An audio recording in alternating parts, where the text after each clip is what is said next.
We have a fun presentation today. I think it's one of the things that is really the most important thing in running an organization properly.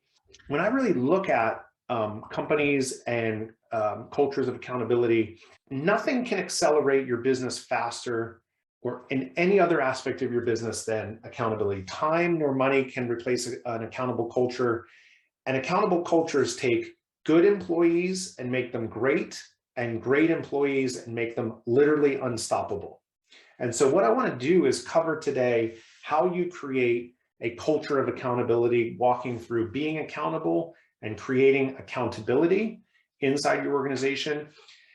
What I think happens is once you start getting this installed and people start taking extreme ownership and responsibility for what it is that they're doing, it becomes a flywheel in your business. You get more of the right stuff done faster.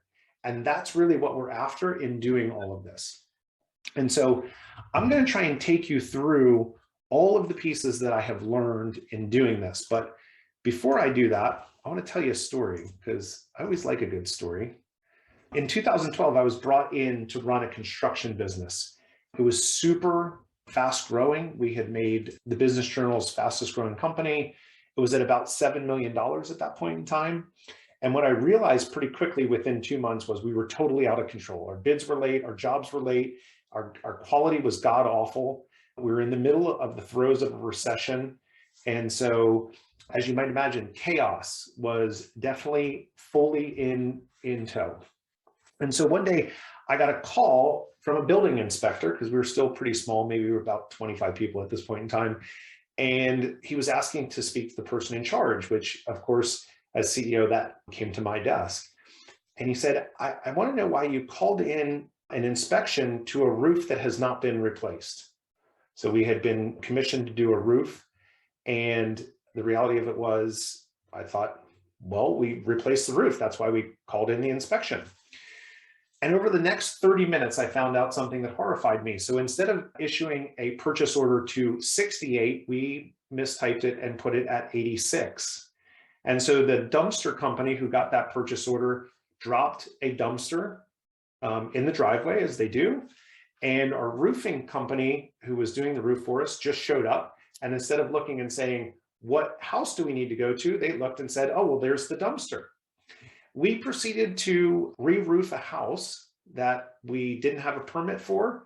The people didn't know we were coming. Thank God they were out of town that weekend. And we re-roofed the wrong house. And so it cost us about $20,000. So let me just start by telling you this story about accountability, because I'm the guy that put the wrong roof on the wrong house. Now, what I did was I picked up the phone, and this was for our biggest customer, which was Fannie Mae. And I called Michael Harris, who was a crotchety old guy, a little construction bird dog. And I said, hey, Michael, I have to tell you what happened. And I went on to tell him the story of putting the wrong roof on the wrong house. And he said, you know, Jerry, thank you for calling. I probably would have never found out about this. But the fact that you stepped forward and told me gives me a lot of confidence in you and your integrity and your business and the approach to what it is that you're doing, that I have a lot more confidence in you. And so you can always take really difficult circumstances and take something really bad and make it at least a little bit better. So I always say, let me raise my hand. I'm the guy that put the wrong roof on the wrong house. The other part of that story was the guys whose house we re-roofed was a city councilman. And again, they happened to be out of town, and I had to call him and say, I'm really sorry, this is what we did, and congratulations, you have a new roof. That was also a funny conversation. It is interesting when you're doing things for free, how kind people can be. And so he didn't much mind that he got a free roof. Here's my point in saying this. Success can cover up lots of mistakes and opportunity for you. And so I don't care if you have a robust cash flowing business, you are missing the opportunity cost if you do not have a highly accountable organization. And so what we want to do is walk you through the frameworks to install a highly accountable culture of accountability inside your business. Here's what I can tell you. If you're like any high achiever that I know inside an organization, Generally, we get really stressed, frustrated, and overwhelmed at the inability to execute on our commitments, missing deadlines, and not meeting quarterly objectives. I put this out, in the show promo. CEOs right now only believe in 48% of senior leaders to deliver on the objectives. That is a scary, scary number when you sit down and think about it. I did have a group of 15 CEOs here in Jacksonville in February, and I fact checked that. And people kind of shook their head like, yeah, it's about half the organization that I really believe is going to deliver the results. And so it is super critical that we install this throughout the organization so that we can accelerate our results. And so I get how that happens, being stressed, being frustrated, missing our targets, missing all of those things. I've been the hired CEO, I've been the entrepreneur, I've been the consultant inside over 100 companies at this point in time. What I also believe is that the business, you either control the business or the business is controlling you. And so it is binary. You are either in control or it's in control of you.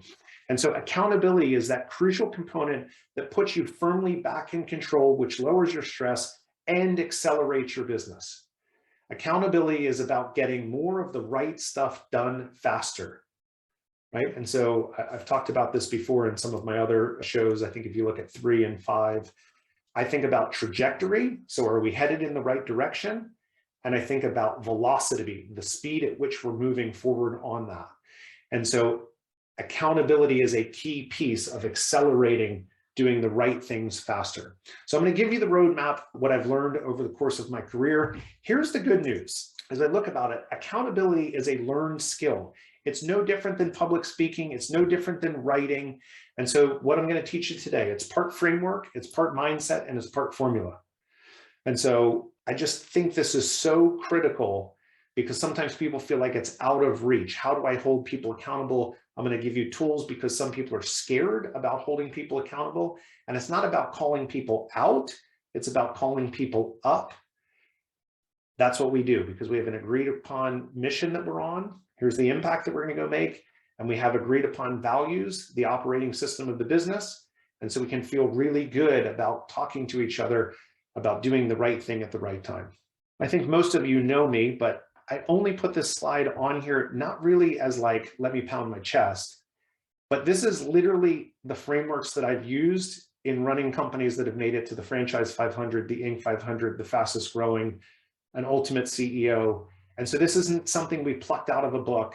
This is like from the front lines, my teeth have been bashed in, let me save a couple of your teeth and how to go about doing this, okay? So one of the frameworks that I have is talking about how do you outperform. There's 3 key components for you to be able to outperform.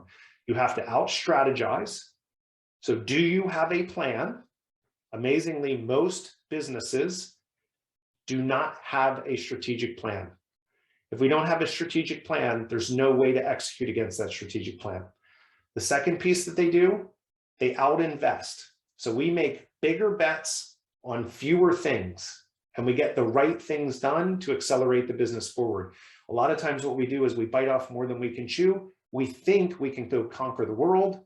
The reality of it is we only need to conquer a few things every quarter to get the right things done. And the third is to out-execute. And execution is all about accountability and making sure that we're getting, again, the right things done on all of these things. So what we're after is clarity plus alignment plus accountability equals acceleration. Let me say that again. Clarity plus alignment plus accountability equals acceleration. That's how you move faster.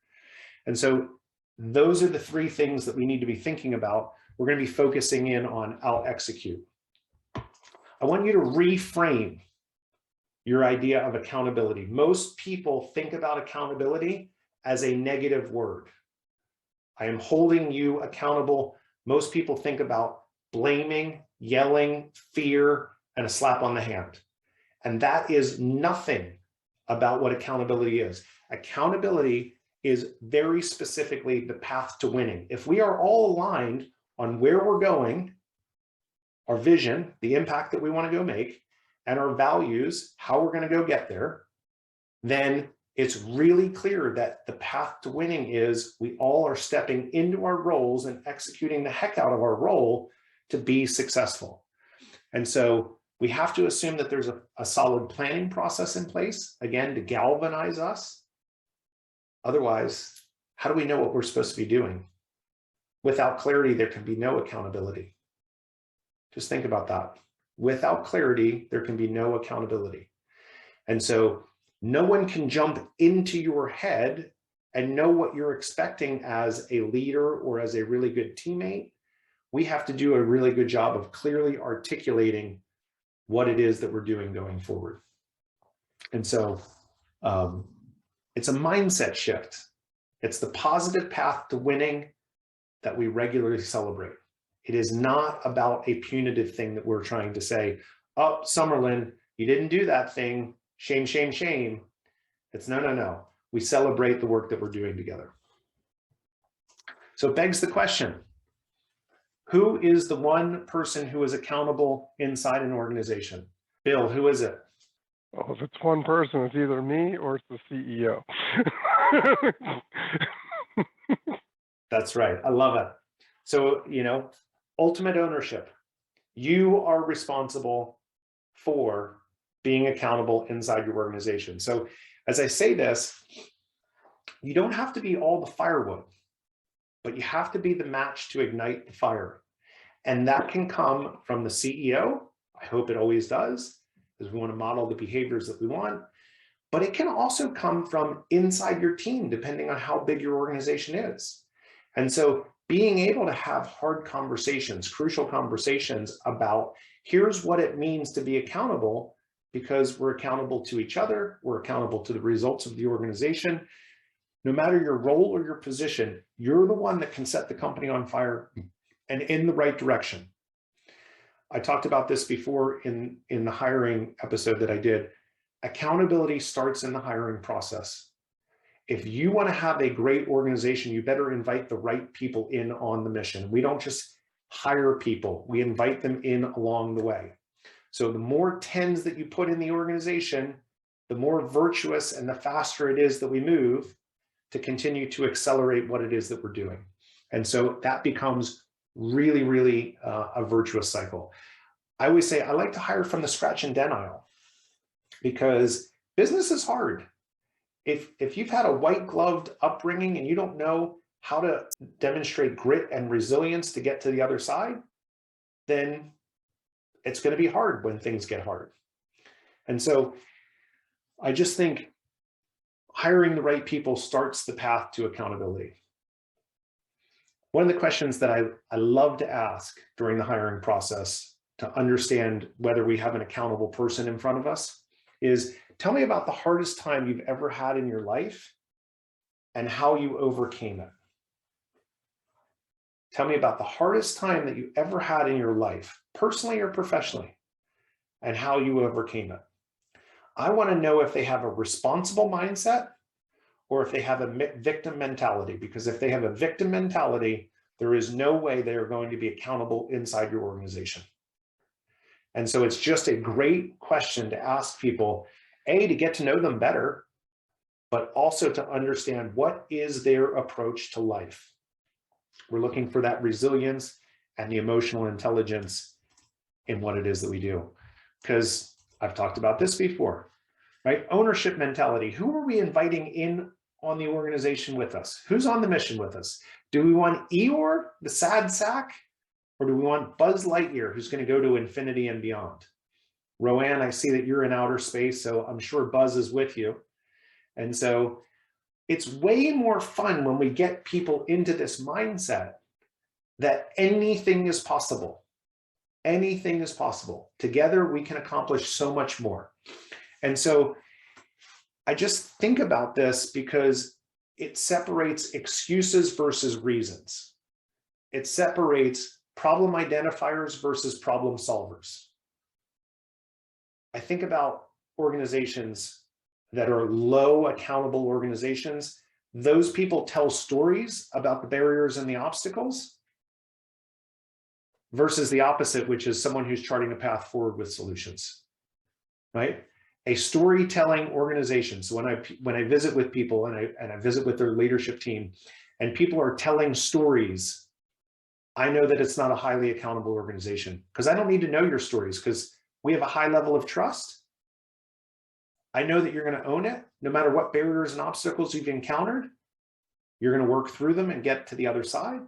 And so stories are a good hallmark that you have a not accountable organization. The whole point of accountable organizations is we FSO. We figure stuff out. We do things differently to get to the other side. So is it going to be a barrier or is it going to be an obstacle? How are we going to get to the other side? Why don't you just take a second and think about all the people that are in your organization, on your team, and think about, are they Eeyores or are they Buzz Lightyears? Who do you have on your team and who do you have in your organization? I don't want you to answer, but I just want you to think about when you start to get this framework of who is highly accountable, who can I count on? Those are the Buzz Lightyears. They're going to figure it out. They're going to FSO. And the Eeyores are going to tell me the stories of why they couldn't. And so we want to accelerate more Buzz Lightyears into the organization. I found this to be super interesting. People want to be great. I've said this before. No one shows up to work and says, you know what, I really want to suck today. There are so many people who are ineffective in their roles because we as senior leaders don't chart the path very clearly for them. So 93% of employees don't really understand what their organization is trying to accomplish in order to align their own work to it. Just think about that. Only 7% of people know what the heck the organization is trying to do. That is a mind-blowing stat to me. I don't know if it's accurate or correct.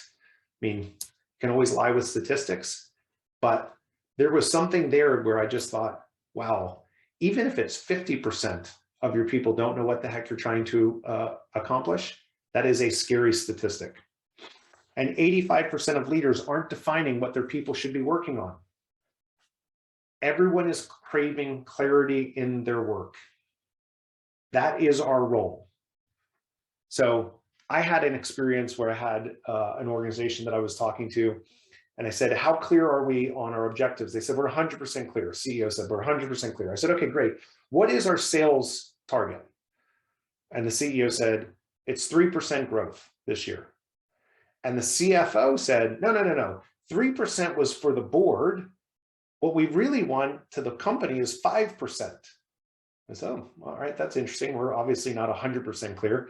And then the chief revenue officer, he stepped forward and said, no. I've been telling everyone the stretch goal, which is 8%.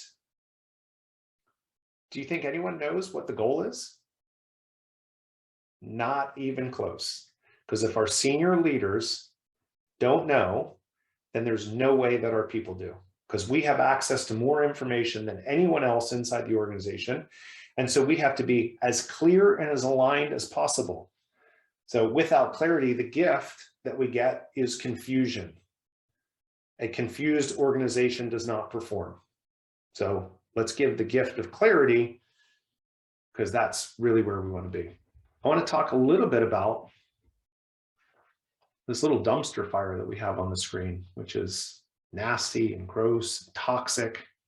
So the stakes are super high. So if you ignore high accountability, it becomes a really toxic cycle. Let me walk you through this domino effect and let's see if it resonates with you.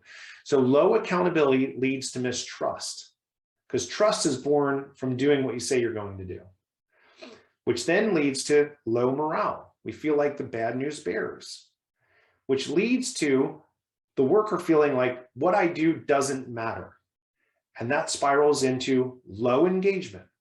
If what I do doesn't matter, why should I care? And the end result is low productivity. Seems pretty simple, right? I mean, that is a negative spiral. You're either on the way up or you're on the way down.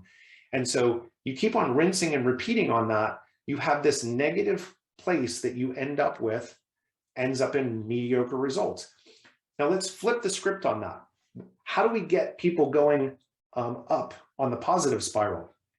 So an accountable organization that gets the right things done faster, which leads to a trusting environment, leads to higher morale, leads to workers feeling valued because they have clarity, they're contributing, they feel super energized and engaged because they're on the winning team. which leads to massive productivity gain. It is a virtuous cycle. And it all starts with clarity. We do what we say we're going to do. So just stop and think, is your organization spiraling up or is it spiraling down? This is my thought. I think I'm only going to live once. I hope I live a couple times, but I think I'm only going to live once. I am not okay putting my name on mediocre results. I'll never see eye to eye when people say good is good enough. I am always driving for something great. So your results represent your work. So mindset number one has to be so committed to winning that you're willing to create positive, constructive conflict inside the business. Positive, constructive conflict is we are so aligned on the vision and the mission and the values that we have that I am willing to go and have a conversation, might be a hard conversation. I might have to say, Carol Ann, listen, we got to have a conversation, girl, because here's one of our values. We're a professional organization. You keep on showing up late to our meeting. And, that's not okay. I need you to be on time. So we have to be inside our organization, willing to have those hard conversations, because once you let things go, then you're on the spiral downward. It is very hard to do it first time, every time. The person that I've seen that's done this the best just popped onto the call. It's Matt Foxhall.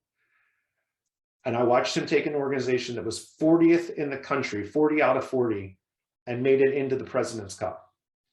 And it's because he did one thing. I mean, he did a lot of things, but did one thing, in my opinion, better than anyone else. He established the value and the vision, big vision, we're going to disrupt an industry. And then first time, every time, he was willing to have positive, constructive conflict to say, here's who we are and here's how we approach the business.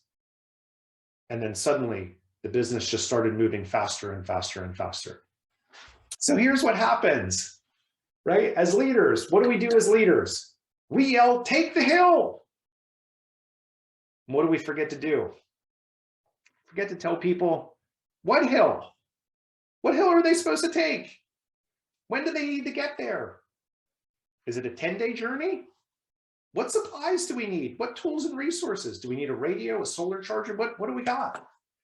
And so when we look at this, it's everyone's responsibility to be Buzz Lightyears, but it's even more important to create clarity in the organization. So if you don't know what your role is, it is your job to push back.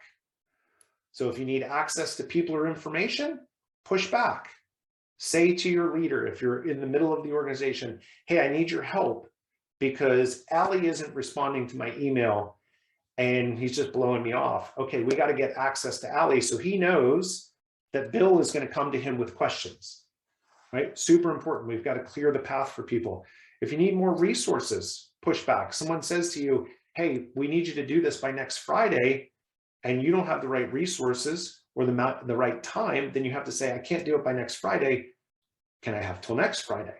That's what you have to do as a highly accountable organization. Or you say to them, hey, help me to prioritize, because I've given you all of these things to get done. I'm not sure what's next. So make your people part of the issue.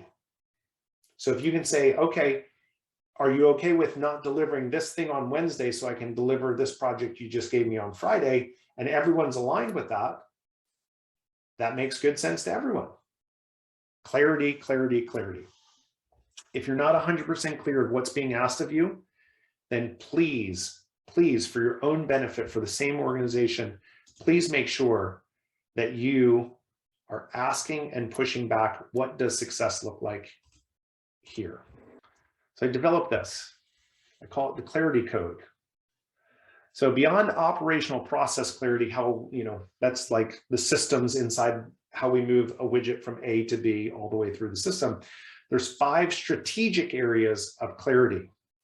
So if we want to get the right things done faster, we have to have alignment across the organization in these 5 areas. So it starts with the vision, which creates the why, the values, which is the operating system, the objectives, which is the what needs to be done, and then the projects and the tasks. Those are the how we get there, and then the micro how, who is responsible.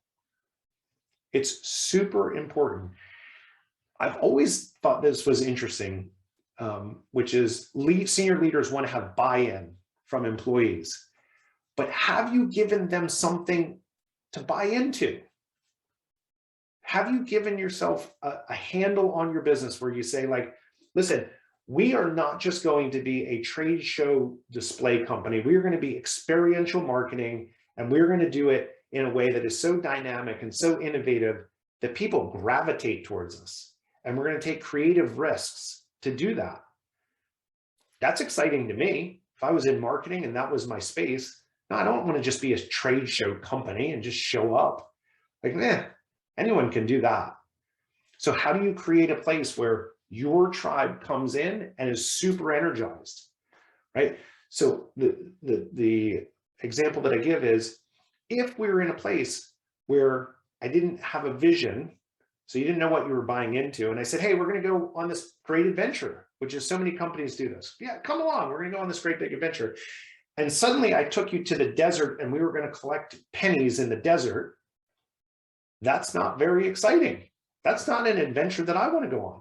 But if you told me, hey, listen, in December, we're going to go over to the World Cup and you're going to get to hand the World Cup winner the trophy, I'm in on that. I'm a soccer guy. I love that. And so when you give people really clear ability to understand what it is that you're doing, you have the ability for people to go, yes, I'm in. I want to double down on this. So again, the clarity code gives you the why, the operating system, the what, and the how. Here's one of the traps that I'm going to give you as leaders. Carolyn and I talked about this earlier today. The what is easy. In a vacuum, leaders sit and say, hey, listen, we need 10% growth this quarter. It is really easy for me to sit in a vacuum and make that decision. You know what's really hard? The how. The how is hard. What is the roadmap to success? What are the resources and tools that we need to be successful? And so it's not enough just to give people the what. We've got to break down the how into the projects that roll up to the objectives, and also then the individual task with responsibility to do it. You're going to hear me say this a couple of times because it's the one thing that senior leaders make the biggest mistake on, which is without clarity, there can be no responsibility. When you're constantly moving the cheese around and people don't know what's expected of them and they don't know what success looks like, people are not mind readers. Don't expect that people are mind readers. So let's just paint the picture really, really clearly for them so that they can create success. That's what we're all looking for. And so if you don't recognize the importance and the gravity of the situation, that without clarity, there can be no accountability, then you're lost. You're lost as last year's Easter egg, right?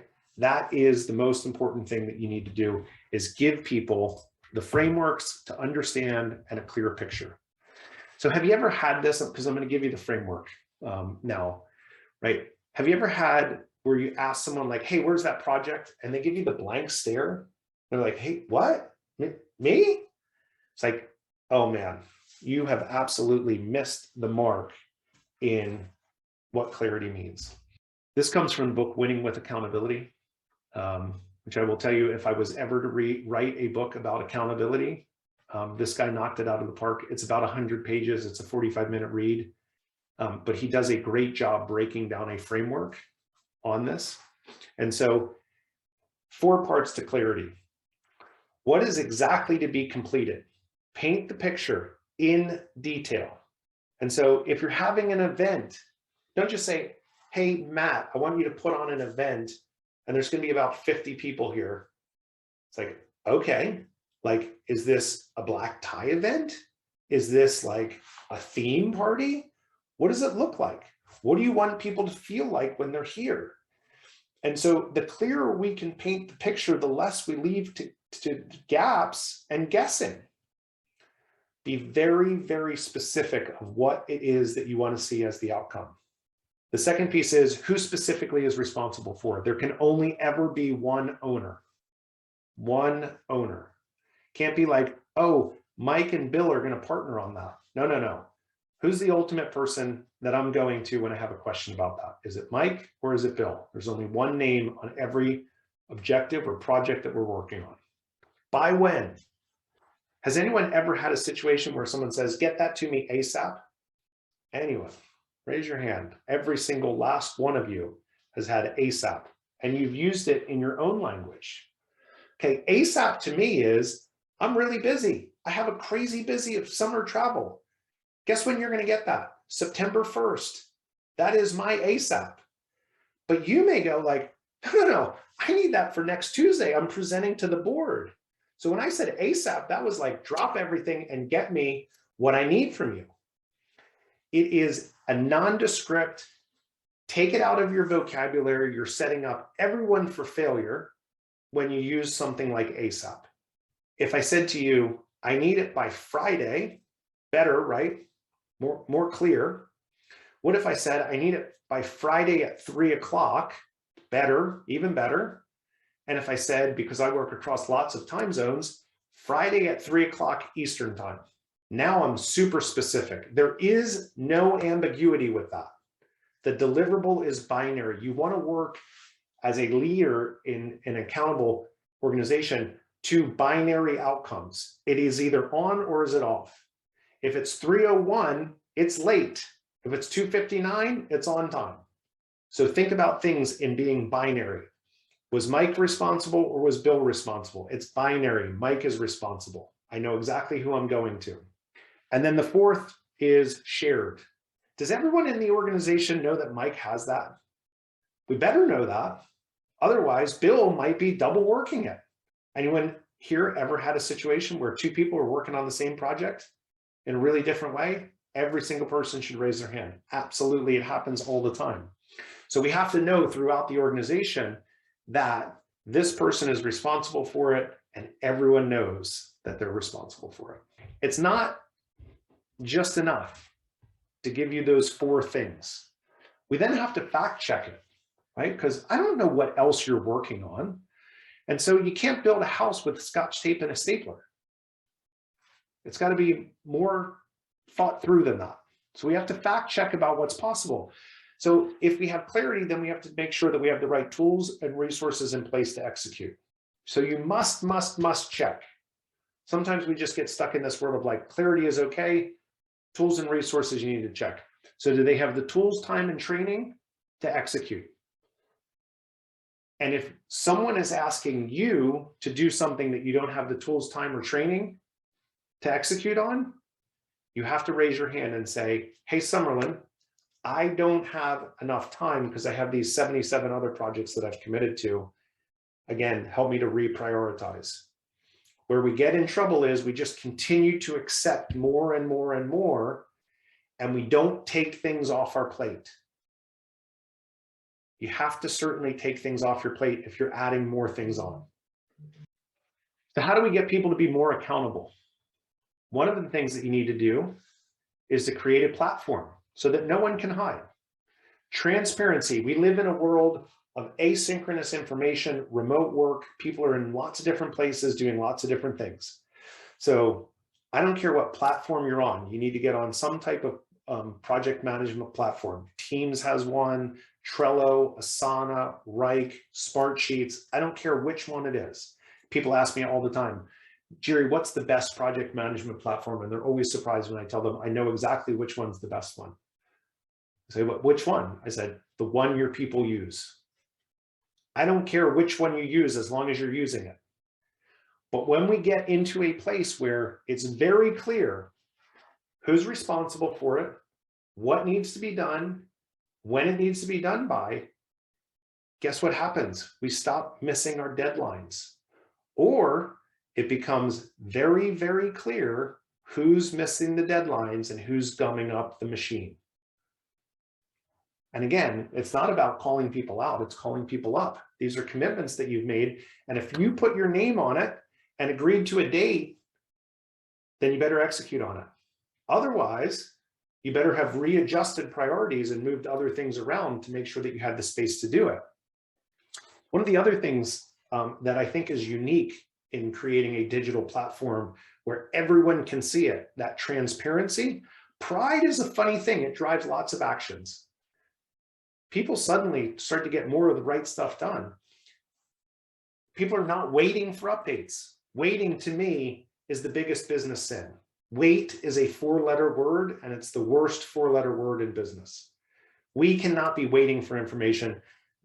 Matt, you should be able to be in Fiji and know exactly what's going on in all aspects of your business in every project by logging in and looking at the system. That is a scalable, distributed company that can move faster and faster and faster. And again, I'm always interested because I want people to be able to take vacations. And you can't take vacations if you're the bottleneck in your business. So don't be the bottleneck in your business. Last piece, you need to have regular meetings. We lose sight of things if we don't have regular meetings. And so I always tell people, the faster you can do it, the better off you are. But these should be 15 to 30 minutes once a week, held on the same day, cadence, cadence, cadence, cadence, cadence. It's all about talking about the most important aspects of your business, facts and updates, not storytelling. I don't need details. I trust you. We live in a high trust environment because I've hired the right people, right? We've reduced the slippage. We find issues faster. If I'm going to mess something up and Carol Ann is downstream on that project, she better know that, hey, Jerry's going to be 2 weeks late on that because she's teed up, and I give her a chance to readjust and reallocate her schedule and her priorities so that when she gets it delivered, she can take her part on the relay race of moving it down. And if there's barriers, we're able to understand what are those barriers, what are those obstacles, and we can break them down together. We don't want to find out after the fact, well, hey, I had this problem. No, no, no. That's why we have meetings. That's why we have a distributed system so everyone can see what's going on. And we break those barriers down faster and we move faster forward together. Accountable cultures. There's only 3 outcomes of a commitment. Write this down. There are only 3 outcomes of a commitment. You execute as expected, because that's what we do. That's how we create that virtuous cycle of trust. Or we ask for more time in advance. You don't wait for the time to pass and then say, oh yeah, sorry, I was busy. Can I get that to you next week? No, that's not a highly accountable organization. If you want to instill trust in your people around you, you say, you know what, Summerlin, listen, I have these 7 other things. Are you okay with me sliding this back by 3 days? Because I can get it to you in 3 more days, but I'm not going to get it to you on Friday. It's setting everyone else up in the organization for success when you do that. When someone's expecting something and then disappointed, guess what they're thinking the next time? Oh, Summerlin's on this project. She's going to screw me again. It's the way it works. And then you have that breakdown and that negative spiral. The third is to ask for more resources in advance. Hey, I need budget for this. I need access to the COO because I have questions about how we need to implement this. But we have to do these things in advance. You cannot pretend that the commitment does not exist. One of the worst things that happens inside organizations is people pretend like they didn't make the commitment and that they're not responsible for it. So you just keep on repeating that. Help me to understand.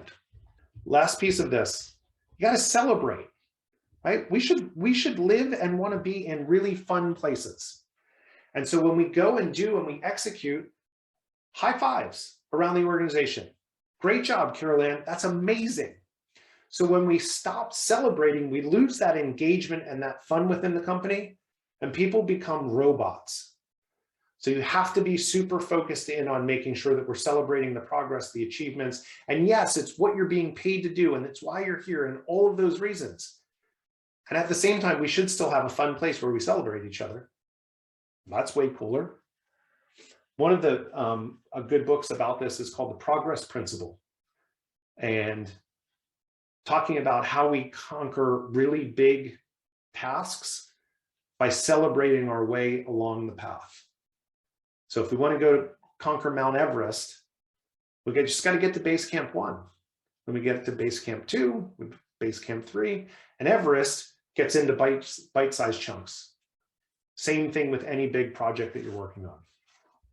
I grew up in Philadelphia. This was one of our guys, the Kembe Mutombo. I don't know if you guys remember him, but wagging his finger for everyone.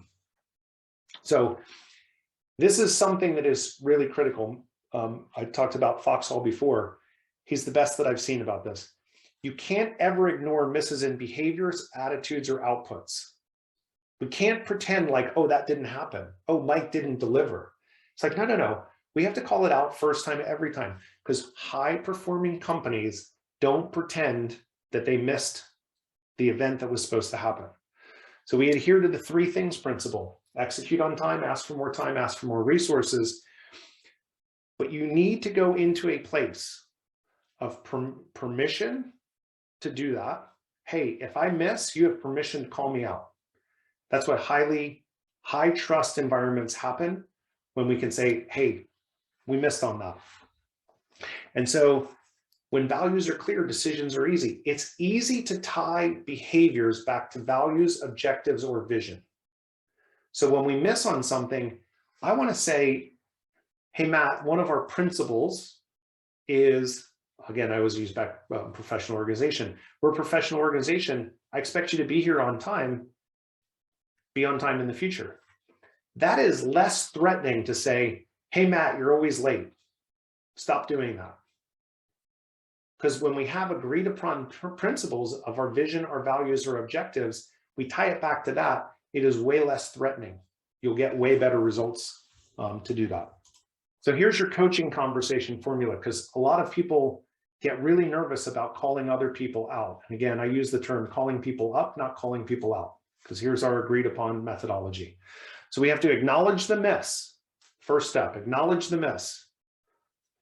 Add some type of value statement, which is part of our operating system, and then specifically use the terms, help me to understand. So let me put these 3 things together for you. So it appears as if you missed executing on your commitment to the team. We're a professional organization that honors our commitments. So help me to understand how that happened. So we acknowledge the miss, whatever it is. We tie it back to vision, values, objectives, because that's where we're going. We all agreed upon it. And then we use the term, help me to understand, not why. Why creates a stressful environment. In every language, the word why elicits stress for people. So don't ask why. And then remind them there's only 3 things that can happen inside an organization. Execute, more time, more resources. One of the things that's really important is accountability is not micromanagement. You are not micromanaging people.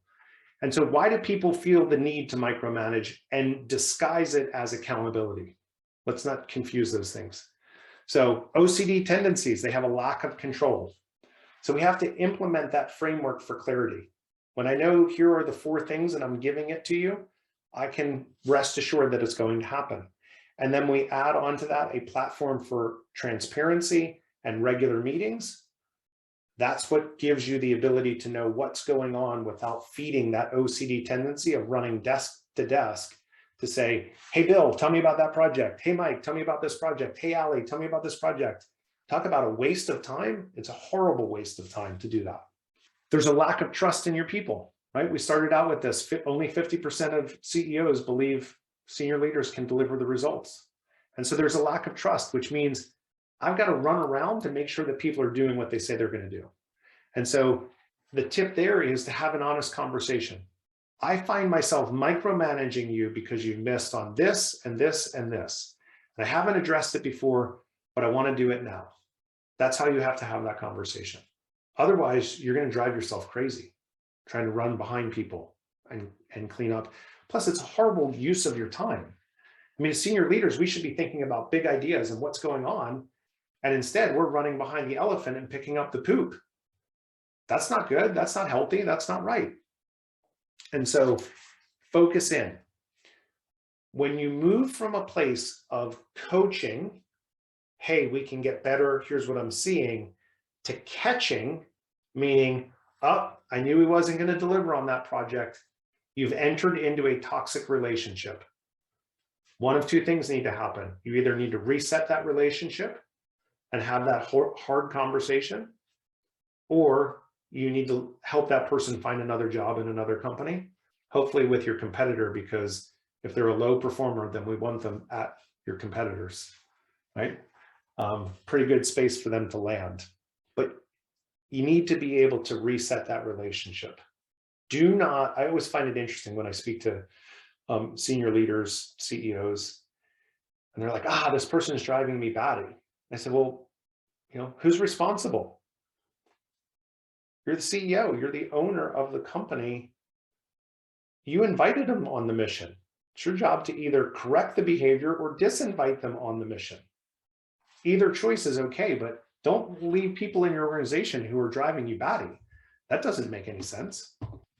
When do I know that we're winning inside organizations? So we install this framework. What is it that goes really, really well? When we know accountability is happening up, down, left, and right, when it's happening in every spot in the organization. I love when I'm running organizations and people call me out. Hey, Jerry, you committed to do this and you didn't do it. I love that, because now I know I have a culture of trust where people know execution is the expectation. And that's where we need to get to. When we do that, we're in great shape. So we have accountability, clarity, tools and resources, platform, and regular meetings, right? There's one more thing that we need to think about. It's your mind. When you're in a space of leadership, the last piece of this, and I just said it, the expectation is execution. When I have tens in my organization and I have high trust across everything that we're doing, when someone makes a commitment, it is their problem. It is not my problem. It is their job to readjust expectations, not mine. Because once you make that commitment, Kleinrock tells me he's got it. By the way, he's got it. It's not even another thought. It's already done. It's a checkbox in my mind. And so when you change that mindset of having to run around the organization and checking on people, you stop doing this. I had a CEO that I worked with, and I was in his office one day and he printed something, he wrote on top of it and had a file folder. And every email that he had where he was asking people to do things, he would print it, write the date that it was due, and then handed it off to his executive assistant to follow up on it on the right date. So he ran around the building. Hey, what's going on with this? Hey, Summerlin, what's going on with this? Hey, Bill, what's going on with this? It was a total inefficient waste of his time. We got him on Asana, and it has changed the trajectory of their business, the speed at which they're getting things done, because he's no longer having to check on things. He can look and see whether it's done or not. And so when you change that mindset up, I'm the guy that has to spin all the plates and be in the middle and have someone's head, stepping on, or foot stepping on top of my head, you change the dynamic of how fast your organization can work. Here's my experience. If you do this right, you can show me the money. Show me the money, which is really talking about we increase engagement. People are super active in the process, not passive. We skyrocket ownership, which is it's their problem, not my problem. Creativity explodes. Figure out how it needs to get done. It's amazing when you give people what needs to get done and they have to figure out how. There's a million paths on the how. Their creativity on the front lines of the business are going to exceed your ability to see all the different options. Dramatically lowers your stress because all of a sudden, all the right things are getting done faster and in the right order. And it accelerates your business. So you're not the gatekeeper, you're not the bottleneck. You've created the clear picture of what needs to happen, and now suddenly people have ownership in that. I always love when people say, yeah, that's great and all, but my business is different. Here's what I can tell you.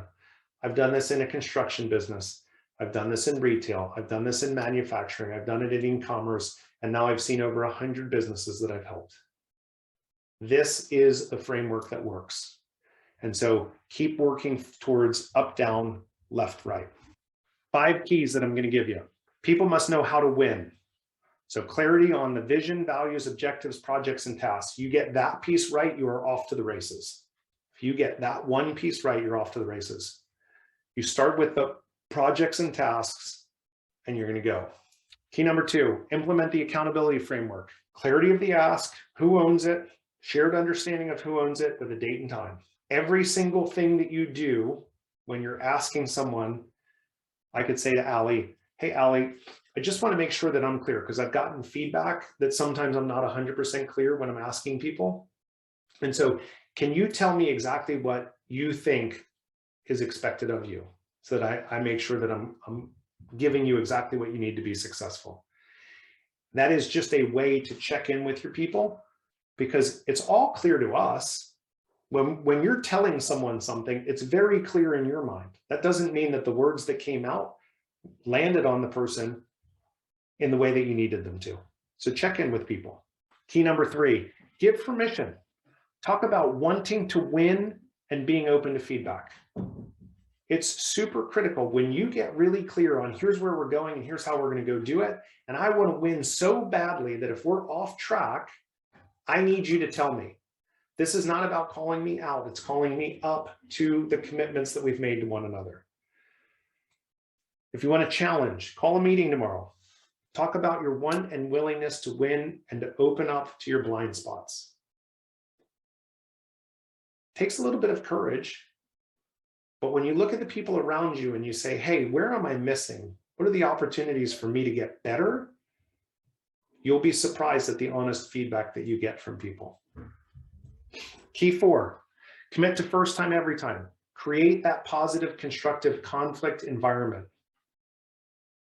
Live in wonder, not in judgment. I don't have to be judgmental. I can just say, that's interesting. Bill, tell me more about that approach, because that's not the way that I would have done it, but that's super interesting. Once we have a belief, it's when we stop being curious. And when you stop being curious, you stop solving problems in innovative ways. So suspend your judgment, live in wonder, and use that positive, constructive formula to have the hard conversations. Don't let it go. Your culture is counting on you. You have to do it every single time. Every single time. Acknowledge it, tie it back to vision, values, or objectives, and help me to understand. You do that, again, off to the races. Key number 5, you get the right people inside the organization. They already have an accountable mindset. So accountability, the process by which we use to drive results, is way easier when we have people who have accountable mindsets. Related, but different. One is I have this mindset, I will be accountable. The other is the process by which I have to hold people accountable, which is accountability. If you do this inside your organization, there will be people in your building today that will not be here in a year. Because you have people who are not accountable inside your building right now. And once you start implementing this framework to drive faster results, which is going to be the outcome, there are going to be people that are very uncomfortable with how that works. And that's okay. Any questions? I mean, I'll ask a question. So how would you determine whether or not somebody is accountable whenever you're going through the interviewing process and just looking for candidates in general? I think what you're always trying to do, Summerlin, is ask questions that are going to uncover the behaviors that you want to see. So tie it back to the values of the company, i.e. integrity is a core value of your business. I would ask people, integrity is a core value of our business. Tell me about the last time that you lied. See how honest people are. I lied this morning. I told my kids a lie, right? I mean, I think everyone wants to say, oh, we have this amazing, wholly aligned life. I think the reality of it is you're going to lie. And so customer obsessed. Tell me about a situation where you did something that was super unique that focused in on the customer and solved a problem different than everyone else in your organization. So it's always easier that if those are the core values, those are the things in our operating system, then just ask questions that align to uncovering the behaviors that you're looking for. How do you successfully call up with upper management and the C-suite Yes. in a way that doesn't get you fired? You know, I think this is such an interesting perspective, and maybe I'm out of touch here, Lori. And maybe it's because I've always been in senior leadership. I was joking about this earlier today, that I think the reason that sometimes I get frustrated with my kids is because they don't listen to me. And my whole career, people have had to listen to me because I've had positional power. And so I look at that and say, how committed is the organization and how clear are they on the vision and values? And again, first of all, if they don't have that, you probably should consider moving organizations, because we're blowing like a leaf in the wind. We don't know what the rules of the engagement are. We don't know where we're going.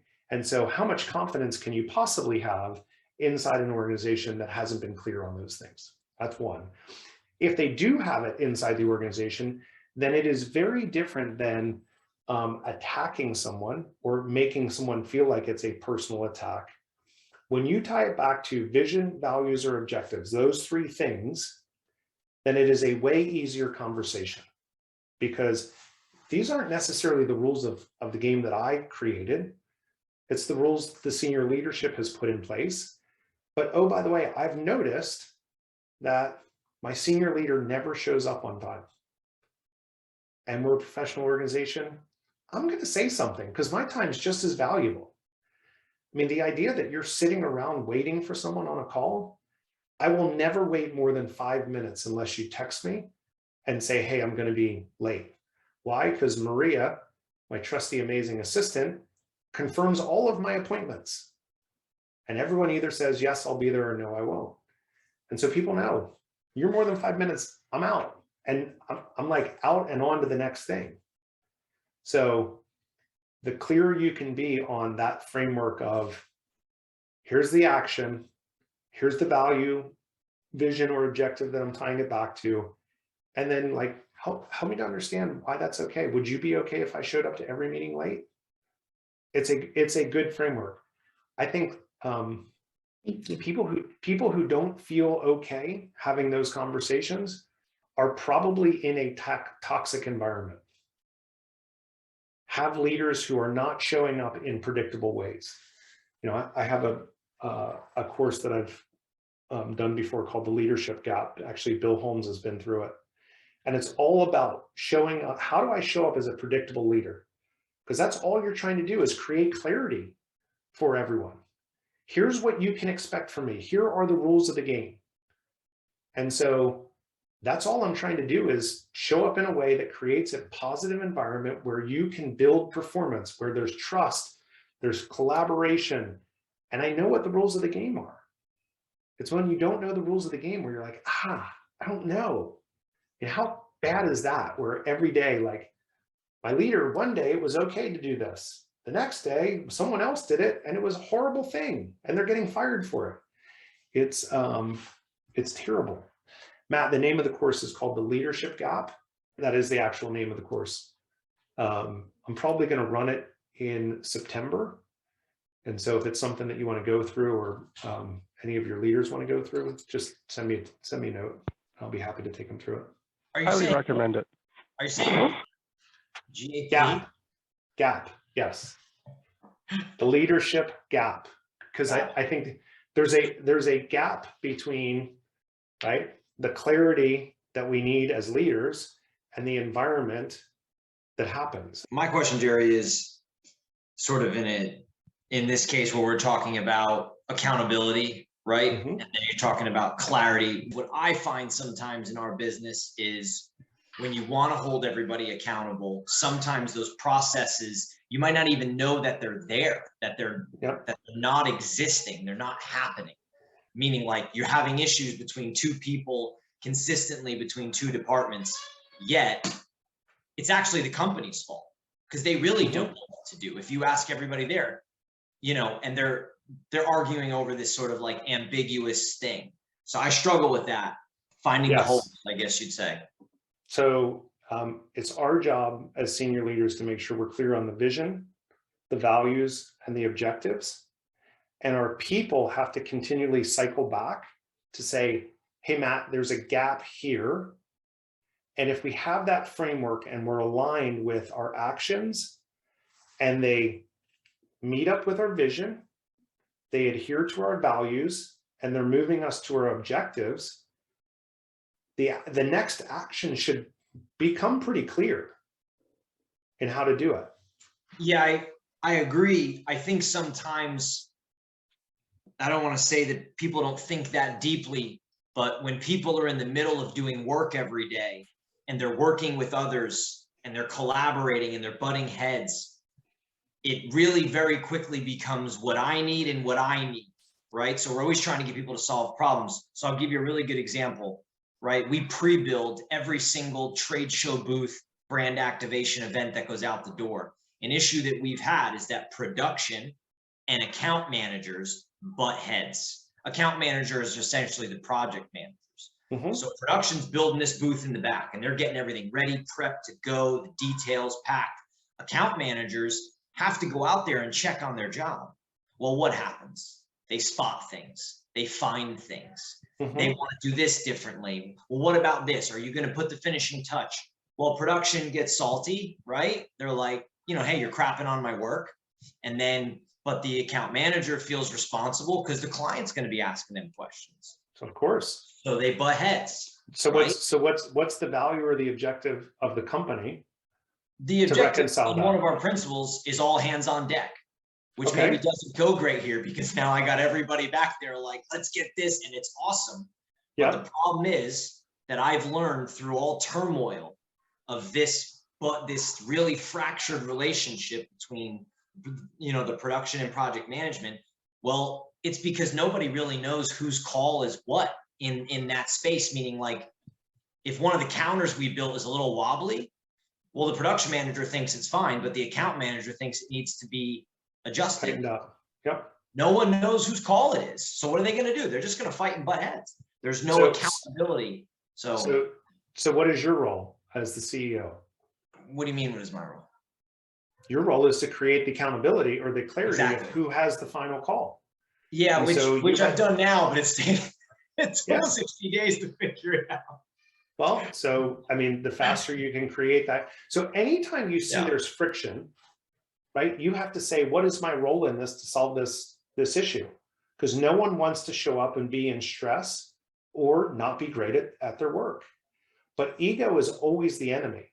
So someone's ego is getting in the way of doing what is in the best interest of the client. I'm sure if I look through your principles or your vision, you would be able to pair that back to point to something to say, we create incredible customer experiences and this is not okay. This is okay, right? And so always find a place where you can point them back to, and that will give you the opportunity to create harmony because we're all aligned in what it is that we're trying to do. Because if good enough is good enough, which I can't believe would be part of your principles, then the wobbly table is not good enough. We don't send out wobbly tables. I had a company that I saw, one of their values was, we're the type of people that don't leave the toothpaste cap off. And the illustration was, you know, toothpaste all mangled up with the cap off and, you know, toothpaste coming out of it. It's like, oh, who does that? Well, that's really the responsible mindset that they're trying to get. So it's always your job to reconcile those situations. Jerry, is there a point where you you know, you decide that this person is no longer, like, is there almost like a one-off, then second time and then it's off? Like, how do you call someone out? Because I feel like that's a great, I mean, it's been a very, very, very productive hour, but at the end of the day, how do you know that this person is no longer serving? Have you ever adopted a certain framework to understand that this person is no longer serving your organization? Or because at the end of the day, that if, I mean, I'm listening here and I'm thinking, holy cow, like there's so many things that this I'm benefiting here from. But like if once we implement something new or we implement a new procedure, someone might be with us for some time and we might have not had that realization that they might have not been productive or impactful or whatever. So that person might have some seniority, so that person might have some leverage. So how do you know when to make the call? And have you had experience with that? So I always say there's grace. You need to have grace, and your approach matters. And so if I came at you, Ali, without this whole notion of live in wonder, not in judgment, and I was telling you immediately that you were wrong, then I've missed the mark as a senior leader, because I'm going to demonstrate grace. I'm going to say, help me to understand. Oh, well, I've never heard that. I was unclear. Matt's never clarified whether the account manager or the production manager has final call. You make that call, you make that final decision, and it's no longer a friction point because this person has the final call. They may disagree with it, but you at least have clarity to doing it. And Ali, at some point in time, and I don't know when that is because it's going to be different for different people, but you will know that this person is not acting in harmony, in particular with our values, right? We always hire for technical skill, but we fire for values misalignment 100% of the time. We hire for technical skills, but we fire for values misalignment. We don't like their attitude. We don't like their approach. And so that's why you have to do it first time, every time. That's why you have to have values. Otherwise, any behavior is acceptable. And so when you have that grace, when you have that kindness to say, help me to understand, you're in a place to say, maybe I haven't created clarity here. And that's a very different place to be. Thank you. You're welcome. Fun stuff. Guys, you hung in for an hour and 15 minutes. You're amazing. Thank you so much. Couple things. Next week, we have Robin Dreek, who was head of the behavioral sciences for the FBI. He's going to be a super interesting guest. He's written 3 books. We're going to really focus in on the code of trust, which is super important inside organizations. And if you haven't joined Best Places to Lead Facebook group, I invite you to go over there and join us for conversations and some of the clips that we do. Otherwise, we will see you next Thursday at 3:30 Eastern time for Robin Dreek. Really appreciate you guys coming in, and I hope this was a fun presentation for you.